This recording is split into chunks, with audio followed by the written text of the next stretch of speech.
Assalamualaikum warahmatullahi wabarakatuh. Perkenalkan, nama saya Catur Rahayu Suni Pratiwi dari Fakultas Ekonomi dan Bisnis Islam jurusan Akuntansi Syariah.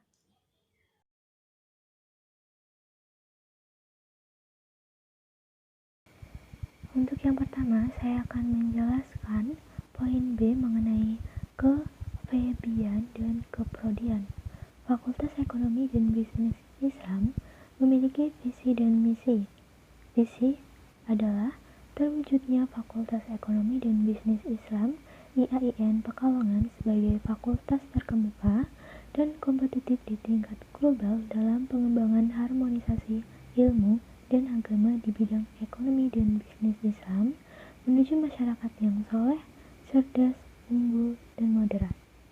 Kemudian, Fakultas Ekonomi dan Bisnis Islam memiliki misi yang pertama, menyelenggarakan pendidikan untuk menghasilkan lulusan Fakultas Ekonomi dan Bisnis Islam yang soleh, cerdas, unggul, dan moderat. Yang kedua, mengembangkan harmonisasi ilmu di bidang ekonomi dan bisnis Islam melalui penelitian dan publikasi ilmiah untuk pembangunan nasional. Yang ketiga, berperan aktif dalam masyarakat melalui penguatan moderasi beragama di bidang ekonomi dan bisnis Islam. Yang terakhir, menyelenggarakan tata kelola kelembagaan secara profesional, transparan, akuntabel, adil, dan bertanggung jawab. Kemudian, IAIN juga memiliki tagline yaitu Spiritual, Scientific, Entrepreneurship, dan Nationality. Postur mahasiswa FEB per tahun 2020 yaitu untuk jurusan Ekonomi Syariah berjumlah 2.249. Kemudian untuk jurusan Akuntansi Syariah sejumlah 384. Kemudian Perbankan Syariah dengan jumlah 200 mahasiswa.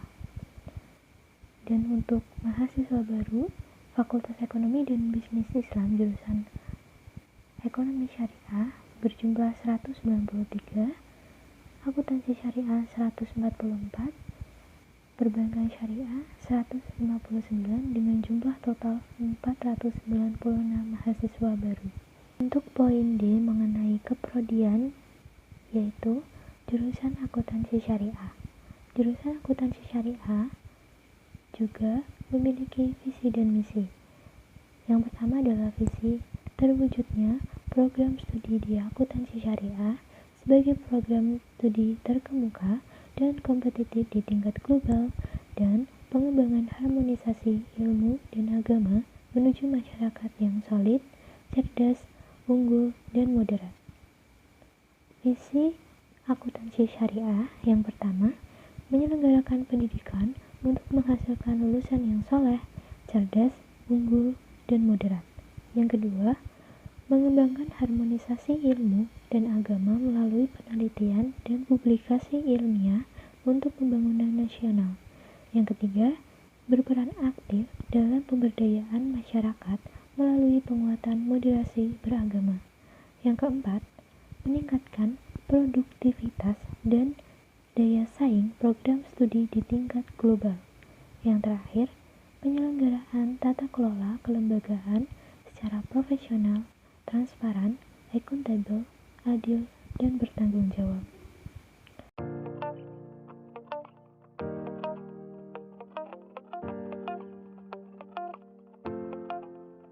Terdapat 3 program studi peminatan akuntansi syariah. Yang pertama, akuntansi keuangan, akuntansi sektor publik, dan yang terakhir, auditing, di mana 3 peminatan ini akan ditempuh mulai dari semester 5 sampai dengan semester 6. Profil lulusan akuntansi syariah diantaranya adalah akademisi, peneliti, konsultan, dan entrepreneur. Untuk poin C mengenai materi, yang pertama terdapat materi strategi belajar di perguruan tinggi yang dijelaskan oleh Bapak Agus Arwani MAG. Apa sih yang kita dapatkan ketika kita kuliah? Yang pertama adalah knowledge atau pengetahuan, yang kedua skill atau keterampilan, yang ketiga teknik, yang keempat attitude atau sikap, yang kelima experience atau pengalaman. Kemudian terdapat strategi belajar yang dibagi menjadi 5, yaitu strategi belajar visual, strategi belajar auditori, strategi belajar kinestetik, strategi belajar berkelompok, dan strategi belajar mandiri. Yang pertama, strategi belajar visual, yaitu gunakan gambar, peta, dan juga grafik. Visualisasikan materi dalam benak, pahami materi lewat bacaan atau gambar,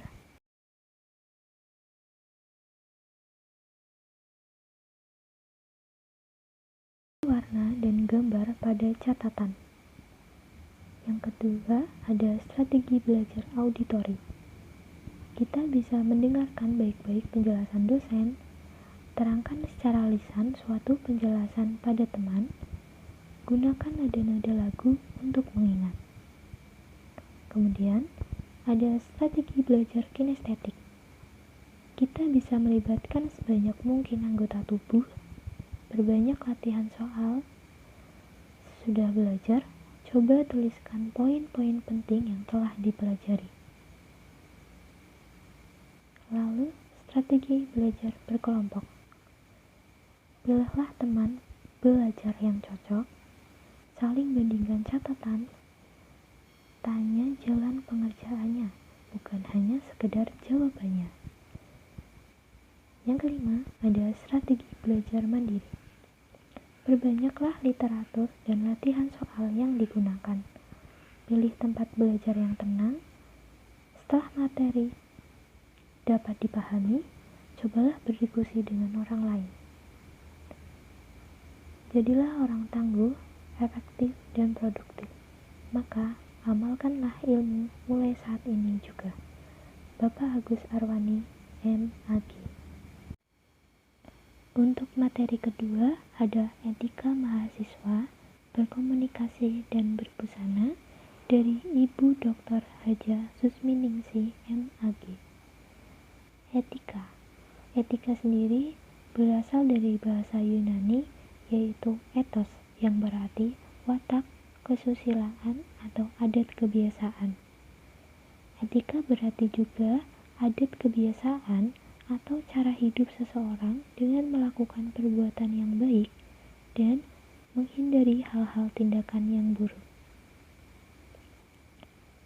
Etika komunikasi adalah norma, nilai, atau ukuran tingkah laku baik dalam kegiatan komunikasi, baik secara lisan maupun tulisan di suatu masyarakat. Etika berbusana adalah norma, nilai, atau ukuran tingkah laku baik kegiatan berpakaian di suatu masyarakat. Etika pergaulan di lingkungan kampus. Yang pertama, berpakaian dan bersepatu rapi, menjunjung tinggi nilai-nilai ilmiah, memberi contoh yang baik kepada adik tingkat, mengetahui dan memahami peraturan, saling menghormati dan menghargai sesama mahasiswa, berperilaku dan bertutur kata yang sopan, tidak berperilaku asusila.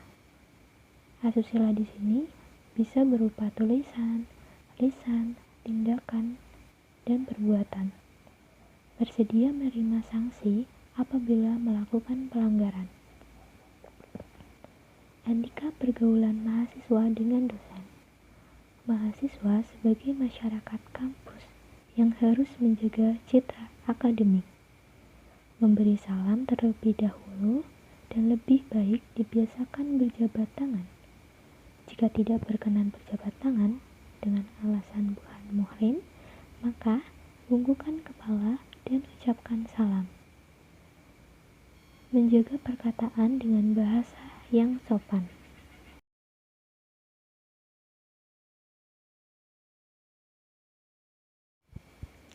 Materi yang ketiga yaitu kiat menulis karya ilmiah, skripsi, dan makalah oleh Bapak Kuat Ismanto, M.Ag. Yang pertama ada sumber dan cara memperoleh kebenaran. Kita dapat memperoleh kebenaran dari animisme dan dinamisme, berpikir logis dan filsafati, agama dan kitab suci atau religion, trial and error atau uji coba, tokoh berotoritas seperti kiai, dukun, dan lain-lain, kemudian penelitian atau research. Penelitian dibagi menjadi beberapa. Yang pertama adalah proses mencari kebenaran dengan prinsip-prinsip ilmiah, jujur, objektif, dan sistematis. Kedua, penelitian sebagai proses mencari kebenaran umumnya dijalankan oleh akademisi, peneliti, dan lain-lain. Metode yang digunakan bisa berupa observasi, wawancara, kuesioner, dan lain-lain. Jadi hasil penelitian diterbitkan melalui berbagai media publikasi dalam berbagai bentuk karya tulis. Karya tulis dibedakan menjadi beberapa bentuk. Yang pertama adalah makalah, contohnya seperti tugas kuliah, artikel, biasanya tugas kuliah yang dipublikasikan. Skripsi adalah program untuk sarjana, tesis adalah program untuk magister, dan disertasi, yaitu program untuk doktor. Cara menemukan ide menulis. Yang pertama, mengamati kejadian sehari-hari yang terjadi di masyarakat, seperti pasar, perkantoran, pusat bisnis, kegiatan keagamaan, dan lain-lain. Membaca tulisan di berbagai media, koran, artikel, buku, laporan penelitian, dan lain-lain. Kemudian, diskusi dan mendiskusikan persoalan, fenomena, dan aktual. Keterampilan menulis. Kita bisa memperoleh keterampilan menulis dengan rajin berlatih, dan berlatih. Menggunakan reference management, bisa Mendeley, Zotero, dan lain-lain. Menyajikan dengan baik, logis, dan sistematis dengan keseluruhan dan paragraf. Menjaga originalitas, menghindari plagiasi dan similarity. Bisa menggunakan aplikasi Turnitin. Untuk poin D, poin yang terakhir adalah organisasi yang diminati. Ada organisasi Himpunan Mahasiswa Jurusan Akuntansi Syariah atau yang disingkat sebagai HMJ Aksya. Visi dan misi HMJ Akuntansi Syariah. Visi terwujudnya HMJ Akuntansi Syariah yang unggul, akomodatif, kritis, kreatif, dan berwawasan keindonesiaan dalam rangka mewujudkan jurusan akuntansi syariah yang kompetitif dan berkualitas. Misi yang pertama, mengedepankan kedisiplinan, profesionalisme, dan berperan aktif dalam berorganisasi. Yang kedua, membangun budaya diskusi sebagai wujud organisasi yang lebih aspirasi dan kritis. Yang ketiga, ikut berperan aktif dalam kegiatan penelitian yang berorientasi pada pembangunan keilmuan, sistem informasi, dan keakuntansian. Yang keempat, mengembangkan inovasi dan kreativitas mahasiswa dalam berbagai bidang. Yang kelima, menghimpun, menyalurkan, dan memperjuangkan aspirasi mahasiswa jurusan akuntansi syariah serta menjadikan HMJ Akuntansi Syariah sebagai sarana informasi yang bermanfaat. Yang terakhir, menjalin hubungan yang baik, antar anggota HMJ Akuntansi Syariah dan pihak kampus. Terdapat beberapa departemen di dalam HMJ Akuntansi Syariah. Yang pertama, Departemen Pendidikan, Departemen Kaderisasi, Departemen Infokom, dan Departemen Luar Negeri. Tugas Departemen Pendidikan yang pertama adalah menjalankan seminar nasional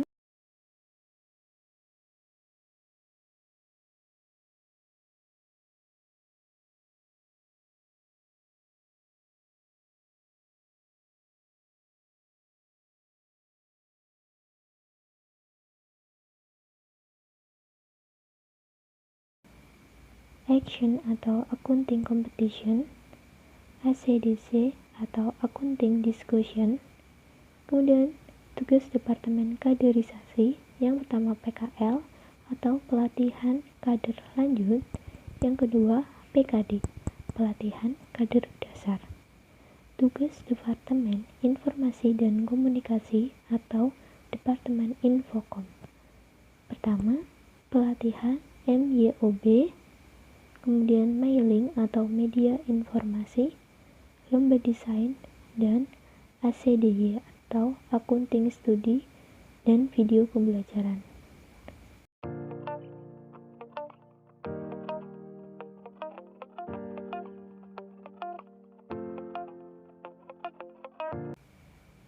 Yang terakhir, Departemen Luar Negeri memiliki fungsi atau tugas yaitu kunjungan instansi dan studi together.